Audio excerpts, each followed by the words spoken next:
Hey guys, thanks for watching. If you enjoyed this video, make sure to subscribe here at Fino Boxing, like this video, and leave your comments down below. And follow us at all our social media platforms at Fino Boxing, and my personal one is at Adriana_sports. Hey guys, we are here today joined with Braundon Lee. Braundon, it's great to see you, even if it's just virtually. That's what we're doing things now, obviously living through COVID-19. A lot of fighters have been affected in different ways. Many fights have been canceled, postponed. But you were actually one of the last, or on the last card in the U.S. You fought on March 13th on a Showtime card. Can you walk me through how that experience was? Because this is something that a lot of fighters are looking to experience soon, perhaps, fighting with no fans, but you lived it. This is something that you have experience in now. Can you talk to me a little bit about that? Before the fight, it was like, it was really nerve-wracking because we saw all these shows were getting canceled. So the day before the weigh-in, I'm low on weight. I'm like a pound off. So I'm like, shit, what if I lost all this weight, trained this hard, and my fight gets canceled? So luckily it didn't get canceled. My fight went through, and I honestly told the reporters, I would have no problem fighting without an audience.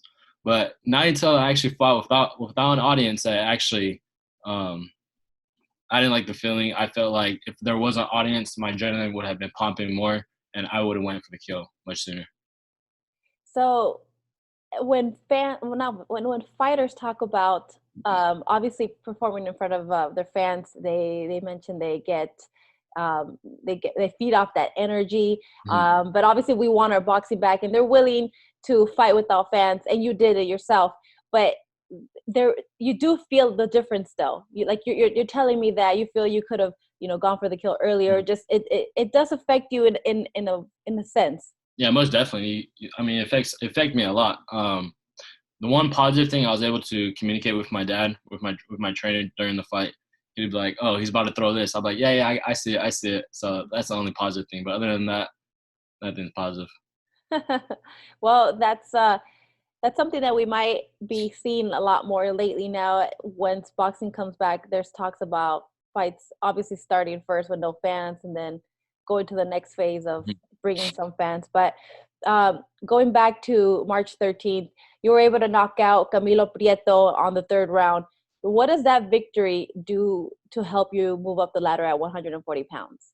It's just another stepping stone. I just turned 21 years old about a week ago, so I'm still young, and we're still building. My manager wants me to build my confidence, so that's what we're doing. Just building my confidence step by step. Well, happy belated birthday! How did you spend your quarantine birthday? We didn't do much. We woke up, I had breakfast, went swimming, and just a dinner at home. Can't do much. Nice. I thought you're still staying active, still training at home, just still ready for the next fight, whenever that is. Trying to stay ready so I don't have to get ready. Right. Well, at your division, 140 pounds, obviously right now we have the champs in Jose Ramirez and Josh Taylor, each having 2 titles. And of course, there's the WBA regular champion in Mario Barrios. How far away do you see yourself in getting a crack at any of them? Hopefully by next year. When I turn 22, I feel like I'll eventually develop my man strength, and hopefully by the end of next year, I get that shot and we can make something happen. Nice. Who would you consider right now to be the top dog in that division, aside from yourself, of course? Yeah, Josh Taylor. I just feel like he's different, much bigger than. I'm not sure. No, maybe he's not bigger than Jose Ramirez. But I just feel like he could box, he could punch, he has power, southpaw. Jose Ramirez, one hell of a fighter as well. Just keeps on coming forward, nonstop body punches, doesn't care if he gets hit. So I think that'll be one hell of a fight. But if I had to bet money, I would bet with Josh Taylor. Josh Taylor. All right. Give me just a second. I just noticed that we have our view. Okay, there we go. That's what I was trying to do. I forgot to change that earlier. All right. You mentioned you give the edge to Josh Taylor, and that's obviously a fight that we'd like to see the 2 champs unify. And so obviously going into that fight, you give the edge to Josh Taylor. You think he could become the undisputed at 140? Correct. Mhm. All right, all right.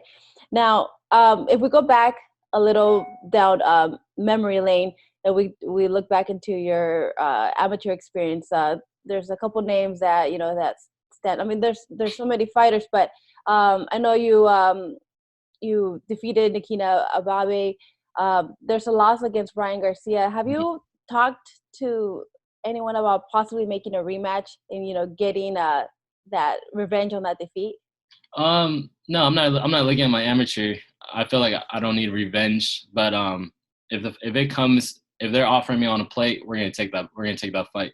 I Yeah. mean, we all know that Ryan's one hell of a fighter. Great speed, um, great discipline as well. So I don't feel like I need revenge or anything like that. But if I'm offered that fight, I will take the fight right there and then. Right. And obviously, this is assuming that he moves up to 140 Yeah, pounds. I eventually. know he's at 135 right now. Mhm. Um, how much how much do you feel you have improved since your amateur days? A lot. I mean, when I fought Ryan, we're probably 10 years old, so it's been about 11 years. So I've developed, I've gotten a lot stronger, a lot faster. My ring IQ has gotten better. So I believe that I'm a different fighter. Right. Now, there's also another possible opponent that in the future you could maybe go up against in Teofimo Lopez if he goes up to 140 pounds as well. Mhm. He's been hinting that he wants to go up soon, but of course he has that potential fight on hold against Lomachenko. What do you think? What do you think about that fight if it does happen soon? Um, if I had to bet money, I would have to bet on Lomachenko. But of course, you gotta think Lomachenko is getting old. So I don't know what he's like 30, mid 30s or He's late 30s, right? I don't remember his exact age, but he is older than He is Teofimo, up there. obviously. So Yeah, um, Teofimo is strong, young, hungry. So I think it'll be a good fight. But if I had to bet money, I have to go with Loma. Lomachenko. So obviously, win or lose, do you think Teofimo Lopez is in the pads for you, assuming he goes up to 140 in some time? Yeah, definitely. If he's a champion, I'm a champion. Let's unify it. Cool. Now, speaking of champions and unification fights, can I get your opinion on a fight between Canelo Alvarez and Triple G? Everyone's talking about the Yeah. trilogy happening. Uh, Now Triple G seems that he doesn't want to fight him next. He wants to fight his mandatory, but at some point he's interested in fighting him next year. But eventually, if this fight happens either September or next year, who do you give the edge in the Canelo Triple G trilogy? Canelo all the way. I have Canelo on my top 5 pound for pound list. I just think Triple G's too old. I had to say it, but he's too old. The first fight, I had Triple G winning. The second fight, if they would have called it a draw, I would have been happy. But I just I think Triple G's too old. His past 2 or 3 fights, he didn't look the best. Who did you have winning? Do you remember how you felt for the first fight and the second fight? The first one was a draw. Did you Uh, agree with that or no, I thought Triple G won. Triple G? All right, and I then the thought Triple second G won. one, I, did you agree with Canelo winning? I thought it was a little closer, but I think that one should have been a draw. That one should have been a draw. So are you interested in seeing the trilogy? Because some people are don't want to hear about it, but then there's people who don't agree with the results of one and two, and they want that third to just kind of maybe clear the air and just have a more solid answer. Not really because I don't want to say I can predict the future, but I already know what's gonna happen. Canelo's gonna win. Um, I think Triple G could still take a punch, but I hate to say, but Canelo might even hurt him. So I don't want to see that. I don't want to see Triple G get hurt. Okay. And speaking of uh of someone being hurt, of course, we saw Wilder take Hmm. a hard loss Big. against Tyson Fury Hmm. in the rematch, of course, and now there's talks for that trilogy as well. Would you be interested in seeing that trilogy between Wilder and Fury, or would you be more interested in seeing the undisputed UK fight between Anthony Joshua and Fury?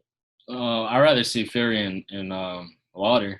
I mean, whenever Tyson Fury fights, he puts on one hell of a show. The first fight when he went down and he came back like he came back from the dead, that's crazy.